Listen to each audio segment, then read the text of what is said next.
Bonjour et bienvenue. Aujourd'hui, on va décortiquer ensemble une idée puissante, une de celles qui peuvent vraiment changer la donne en transformant la théorie en action concrète. C'est un sentiment que beaucoup connaissent, n'est-ce pas? Celui d'être comme piégé dans une boucle.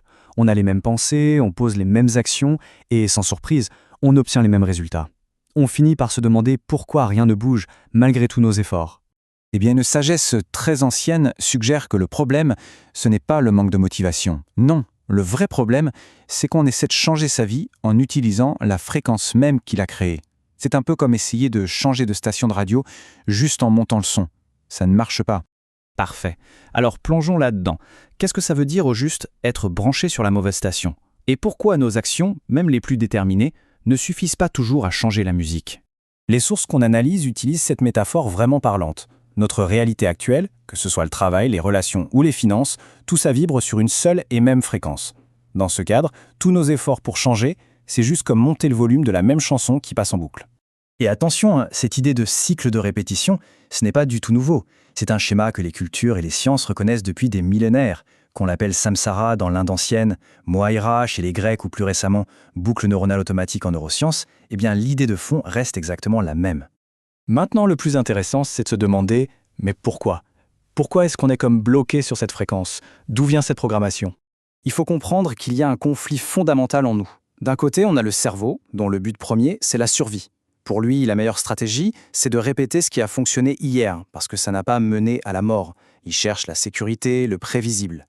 Et de l'autre, il y a notre désir d'épanouissement, de croissance, de joie, de nouveauté. Deux objectifs qui vont dans des directions complètement opposées.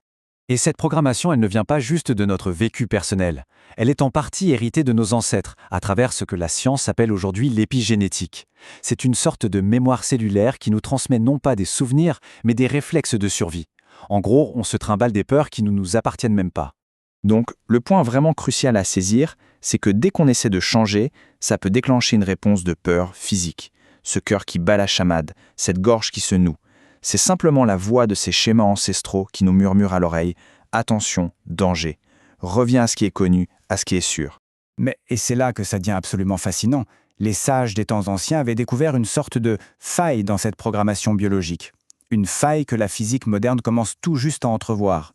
Ils avaient compris que chaque émotion émet une fréquence électromagnétique bien spécifique qui est mesurable. La peur, la colère, mais aussi la gratitude ou l'amour, chacune a sa propre signature vibratoire. Et c'est cette fréquence intérieure qui, littéralement, façonne notre réalité extérieure. Pour faire très simple, la physique quantique nous dit quelque chose d'assez fou. La réalité, à la base, existe comme un champ infini de possibilités, un peu comme un immense nuage de potentiel. Et c'est notre état émotionnel, notre fréquence, qui agit comme un observateur et qui vient choisir une de ces possibilités pour la transformer en notre expérience concrète. Ok, la théorie est passionnante. Mais alors, concrètement, on fait comment? On passe maintenant à la méthode pratique pour changer sa fréquence et devenir un créateur conscient de sa propre vie. Les anciennes traditions ont distillé ce processus en 3 principes clés, 3 étapes fondamentales qui, quand on les combine, permettent de changer de station de radio. La première clé, c'est de changer son état intérieur.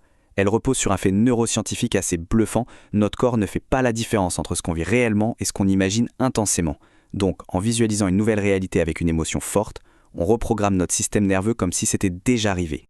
La deuxième clé, c'est le silence intérieur. L'idée, c'est de réussir à baisser le volume du bruit permanent de nos peurs, de nos doutes et des attentes de la société pour enfin pouvoir entendre notre propre intuition. Il s'agit de trouver cet espace de calme en soi où les réponses émergent.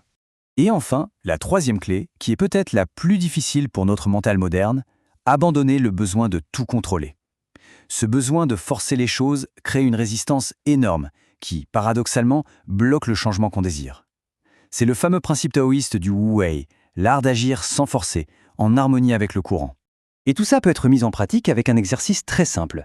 Chaque matin, avant même de regarder son téléphone, s'asseoir juste 10 minutes, se poser cette question « Qui est-ce que je choisis d'être aujourd'hui ?» Et ensuite prendre le temps de ressentir vraiment les émotions de cette nouvelle version de soi, le calme, la confiance, la joie, et de l'incarner avec tout son être. D'accord. Mais alors, qu'est-ce qui se passe quand cette pratique devient une habitude, quand notre fréquence commence vraiment et durablement à changer? Alors, les résultats ne sont pas instantanés. C'est un processus qui se déploie par étapes, un peu comme une graine qui germe sous terre, invisible au début. En général, on sent d'abord des changements intérieurs, comme plus de clarté. Puis, au bout d'un moment, l'entourage commence à le remarquer. Et enfin, c'est la réalité extérieure elle-même qui commence à s'aligner sur ce nouvel état d'être. On touche ici au grand paradoxe de cette approche. Le but, c'est de se sentir si complet, si plein intérieurement, qu'on n'a plus ce besoin désespéré que les choses changent. Et c'est précisément à ce moment-là, depuis cet état de plénitude, que l'on commence à attirer des expériences qui correspondent. Il y a une petite mise en garde, cependant. Quand on change, on devient un miroir. Certains seront inspirés, mais d'autres, que notre changement rend inconfortable, pourront inconsciemment essayer de nous tirer vers le bas, de nous ramener à notre ancienne fréquence. C'est l'effet bien connu du crabe dans le seau. Au final, la grande conclusion, c'est que ce que l'on est détermine ce que l'on vit, toujours, sans exception. Il ne s'agit pas de magie ou de pensée positive superficielle, il s'agit d'une transformation profonde de son propre être. Et ça change complètement la perspective.